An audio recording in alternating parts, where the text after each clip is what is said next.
ఇప్పుడు గతంలో పార్టీ ఏం చేసిందంటే బీఆర్ఎస్ పార్టీ తెలంగాణ విడిన తర్వాత 10 సంవత్సరాల్లో వాళ్ళకి ఎక్కడెక్కడ ఆదాయ వనరులు ఉన్నాయి అన్నిటిని కూడా పాలు పితుక్కున్నారు శుభ్రంగా హ్యాపీగా ఎక్కడ ఏమి ఎంజాయ్ చేయాలి, ఏ రకంగా చేయాలి దాన్ని.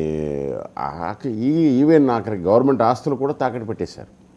తాకట్టు పెట్టే తెచ్చారు ఒకట వచ్చిన తర్వాత ఇప్పుడు గవర్నమెంట్ వీళ్ళు వచ్చి హడావుడిగా చేయాలనుకుంటున్నారు. కానీ కొన్ని రోజులు స్టడీ చేసి దాని మీద యుద్ధానికి వెళ్తే చాలా బాగుండేది కాంగ్రెస్ వాళ్ళు.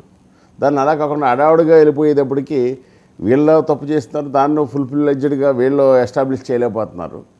వీళ్ళు ఏంటంటే ఇప్పుడు వీళ్ళకి ఏంటంటే చాలా కాలం తర్వాత అధికారంలోకి వచ్చాం. వీళ్ళందరూ కొత్త ముఖ్యమంత్రి రేవంత్ రెడ్డి గారు కొత్తగా వచ్చినా కానీ వీళ్ళందరూ కాంగ్రెస్ పార్టీ వాళ్ళే కదా.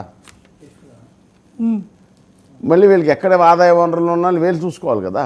10 సంవత్సరాల నుంచి వెయిట్ చేసి ఇప్పుడు వీళ్ళు ఎట్లాగా ఏం చేసుకోవాలన్నది చూస్తున్నాను.